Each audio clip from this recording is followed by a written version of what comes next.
Hi everyone! Welcome to the Empath Tarot. Another love reading, timeless and general. Take what resonates lang po. Maybe some part of the reading, makaresonate kayo. Some part of it, hindi. Totally makaresonate na parang kwento ninyo ito or hindi naman kaya. Tignan natin ngayon kung anong energies, love connections, lessons in life, and guidance ang ating mababatid. Kung gusto niyo po magpa-personal reading, mag-message lang po kayo. Spirit, can send me messages. Anong love connection ito? Lessons in life and guidance na nais yung ipabatid sa amin. Mga aral at gabay sa buhay, pag-ibig, and life in general.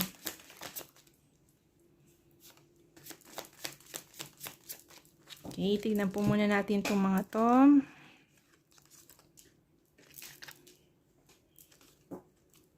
Eight of Swords. The Empress. Five of Swords, Queen of Cups, Three of Wands, Seven of Cups, Ace of Swords, and 10 of Pentacles.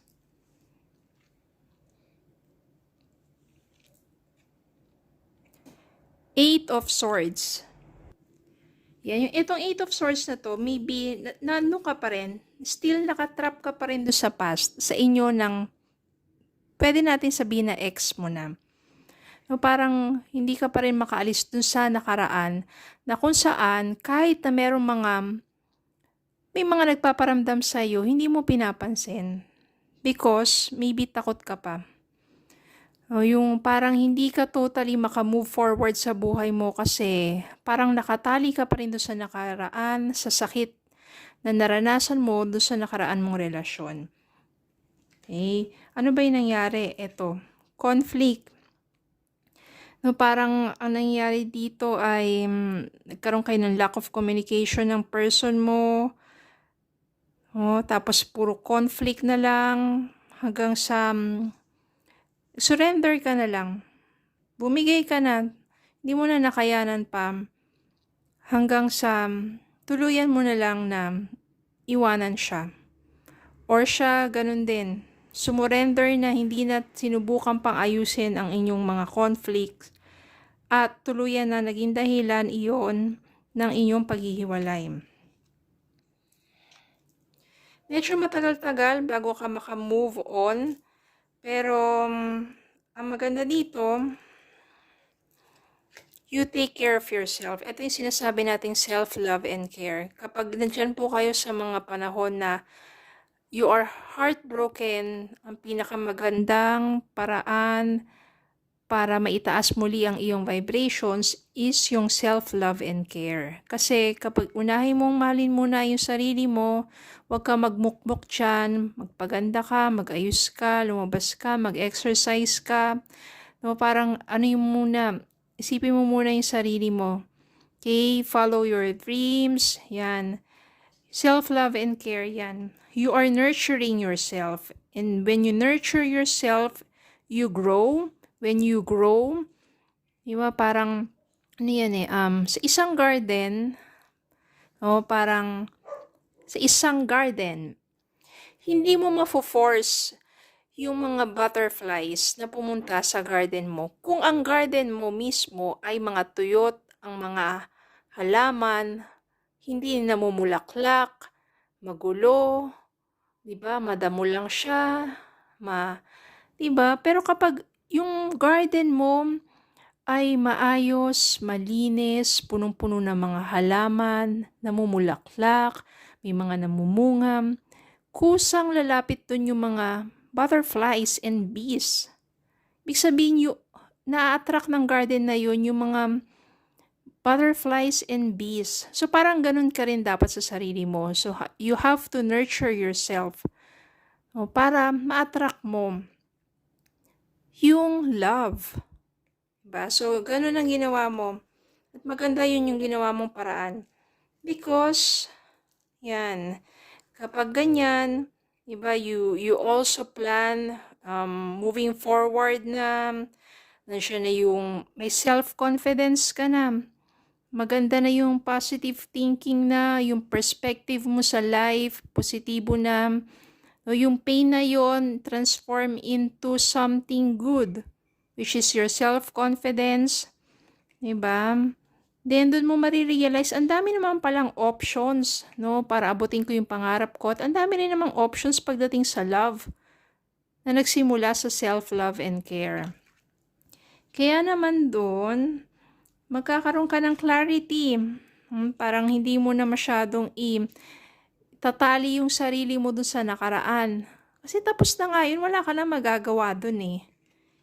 Then, darating ang time na magmamahal ka uli. Si Queen of Cups dito, katulad ni The Empress, nurturing, no, you will become more mature pagdating sa love. Marami ka kasi natutunan sa buhay mo sa love and in life. Mamimit mo yung someone at magkakaroon kayo ng abundance of love and abundance of wealth. Kasi siya yung someone na sasabihin nating perfectly match soulmate mo na nandun yung understanding at saka siya yung someone na tutulungan ka lalo pang mag-grow. Mag-grow kayo pareho sa couple.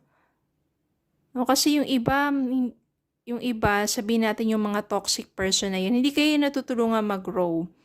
Lalo lang bumababa yung inyong sabihin natin self-esteem, lalo lang bumabagsak yung inyong vibrations because of toxicity. Pero etong someone na to, you will grow, you will become more abundant. Etong 10 of Pentacles na to, ibig sabihin nito, abundance of love and abundance of wealth.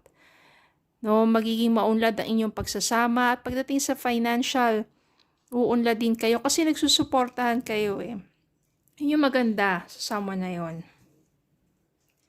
Tignan natin, ano bang mga katangian niya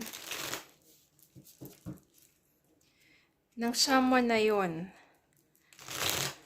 na mamimit mo at uunlad kayo ang inyong pagsasama. Ayan o, Ace of Cups. And 9 of Wands. Maari ang katangian niya. O, itong Ace of Cups na to symbolizes new beginnings, new relationship, new romance, new love, new happiness. Siya na nga yun. And siya yung someone na poprotektahan ka. Siya yung someone na ipaglalaban ka at hindi niya sasayangin yung inyong magiging pinagsamahan. So, siya yung someone na courageous, resilient. Doon ka rin matututo sa kanya kung paano maging resilient pagdating sa mga pagsubok ng buhay. Kaya naman magiging maganda ang inyong match or union with this person. Yung mga experiences ninyo, mga learnings ninyo, maturity ninyo, tapos yung love ninyo sa isa't isa, yun yung magbibuild ng happy and abundant life. Kuha tayo ng message para sa inyo. True love. This is the romance of a lifetime. True and lasting love is here for you. Siya na yung magiging true love mo. Kuha tayo ng message din para sa inyo. Another message para sa inyo. Your life is so special. Treat it with loving care. Diba? Huwag niyo natin sayangin ang ating buhay. Kasi yung mga taong yun that sabihin natin, naging dahilan kung bakit tayo naging broken-hearted. Sila lang yung mga taong pinaparanas o pinapadaan sa buhay mo for you to become more stronger. Para mas maging special yung life mo. Diba? May mga trials na nalagpasan mo, your life will be more special.